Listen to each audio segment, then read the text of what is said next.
The idea of our democracy is based on the idea of freedom. I have something that I've written about the idea of freedom, which demonstrates my feeling about our democracy. It starts with a quote by Andrei Gide, which is, "Believe those who are seeking the truth and doubt those who find it." What is freedom? I believe I've devised a pretty accurate scenario to describe the idea. To determine freedom, we'll take a multiple choice quiz. What is freedom? A, the ability to do as we please. B, the absence of moral obligation. C, the absence of political restriction. Or D, all of the above. And if you say A, the ability to do as we please seems to be the standard idea for freedom. No constraints. We cannot do as we please, but we can do as we please. If we could, I could just use my pencil and just do a Joe Pesci on somebody who makes me mad and add a couple of, neck holes in them, do the tracheotomy on them, because they get on my nerves. In fact, we usually deem this doing as we please more often than not an attempt to make other people subjugate to our will, thereby limiting freedom to everyone around us. We also can't shout fire in a movie theater, as much as some movies should be burned down for the sheer will of those who had to suffer through them. So we have freedom to do as we please, and you might be correct if you picked A. And if you say it's B, the absence of moral obligation, many people claim that you have freedom there because you can pick your sexual partner, your spiritual beliefs, your verbal diarrhea. You can choose to put in yourself alcohol, drugs, whatever, because moralities are out there. And though a thing was wrong because it was moral, rock and roll is that great example. The early church and one of our largest still moral watchdogs would love to bash rock as the devil's music, forgetting that the hymns of the 1920s were set up to the bar tunes in taverns so as to help unbelievers follow the tune. Now fast forward to now. Many faith institutions realize that music is a vehicle, not a message in and of itself. So while we didn't have the freedom to rock in church then, people do now. And if you're a church-going type, check it out. They almost get it. If we remove moral restrictions, say on sexuality, which most people have, there are still freedoms we won't allow. Say pedophilia, the act of an adult having sex with a minor, for example. If we reject moral obligation, then what is wrong with a consenting 15-year-old having sexual relationship with a 45-year-old man? The obvious answer is so many fucking things wrong, we can't list them all here and talk about them now. So a lack of moral restrictions is not exactly freedom, because it tells us laws based on morality are biased. Well, laws regarding murder and manslaughter were devised from things like the morality of thou shalt not kill. So a lack of morals doesn't necessarily provide freedom, yet if you select B as your answer, you're still correct. Now, be patient, guys. The third option, C, the absence of political restriction, is the obvious choice. This, of course, is our British brothers and sisters punk rock anthem, anarchy. The idea of anarchy lends itself to a free-for-all state, in other words, no government, and it becomes an issue of the survival of the fittest. And this is not a freedom. Instead, it's eventually develops to the atmosphere of dictatorship by might. And if someone does something you don't like, bash them. Do what you want. And if they have what they want, take it. There isn't freedom here, merely a new, more cathartic set of rules. So if you pick C, you're right and wrong, just like all the other options. And you could say it's D, all of the above. But the trick here is that freedom is what I've seen political groups doing, which is freedom is the ability to do as we please, the absence of moral obligation. It's all of those because it's actually a trick question. You can only answer the questions if you pick one of the options. If you had freedom to take the quiz, you have to follow through by picking one of the answers. Otherwise, you don't have that freedom. And that is where our political system is. We're allowed to have the choices out there, and that's how we enjoy our freedom.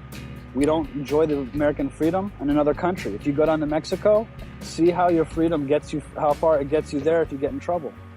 You're limited to where you're going to have it.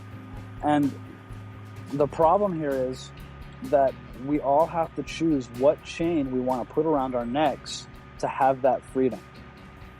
We can be chained to this system, and we can be chained to capitalism, and we can choose those options, or we can choose eventually, and where I see us headed, as we're going to take this quiz, crumple it up, and shove it down the throat of the people who've been handing it to us and giving us our number 2 pencils.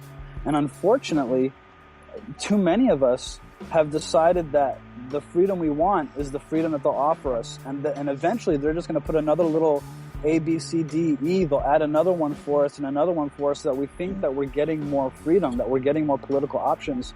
But in the end, we're still taking a multiple choice quiz where someone else has provided the answers, no matter how diverse or how interesting, to meet an end that's a more financial than political one.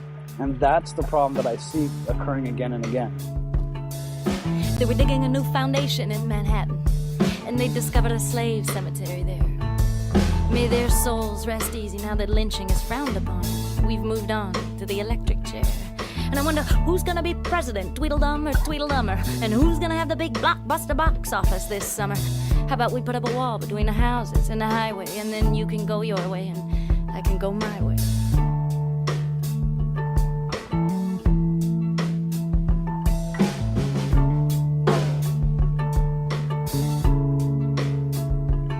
Except all the radios agree with all the TVs, and the magazines agree with all the radios, and I keep hearing that same damn song everywhere I go. Maybe I should put a bucket over my head and a marshmallow in each ear and stumble around for another dum-dum week for another humdrum hit song to appear.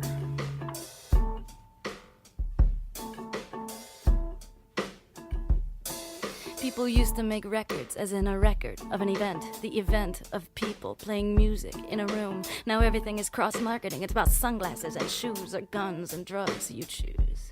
We got it rehashed, we got it half-assed. We're digging up all the graves and we're spitting on the past, and we can choose between the colors of the lipstick on the whores, cause we know the difference between the font of 20% more and the font of teriyaki. You tell me, how does it make you feel? You tell me what's real.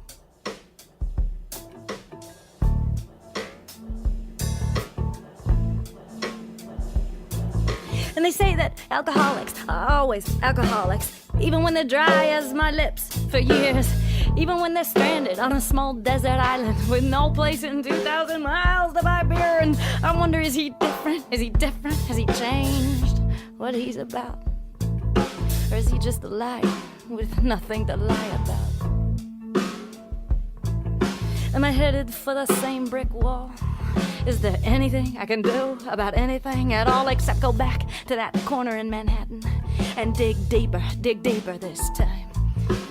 Down beneath the impossible pain of our history, beneath unknown bones, beneath the bedrock of the mystery, beneath the sewage system and the path train, beneath the cobblestones and the water main, beneath the traffic of friendships and street deals, beneath the screeching of kamikaze cab wheels, beneath everything I can think of to think about, beneath it all, get out, beneath the good and the kind and the stupid and the cruel, there's a fire that's just waiting for fuel.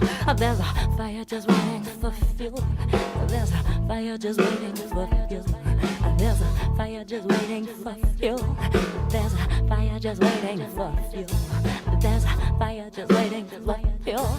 There's a fire just waiting for fuel. There's a fire just waiting for fuel. There's a fire just waiting.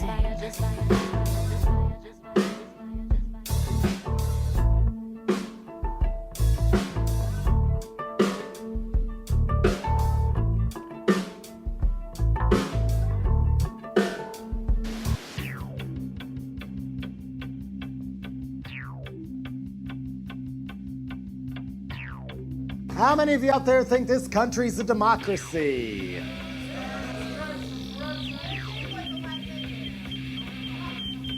Or is it really more of a one-party state masquerading as a two-party state? The Democrats are on the inside what the Republicans are on the outside, each having almost identical financial backers to grease all the appropriate orifices and holes. So maybe it is no surprise that Ron Brown, head of the Democratic National Committee and a Jesse Jackson protege, has announced a full Democratic Party endorsement for Bush's war against Saddam Hussein.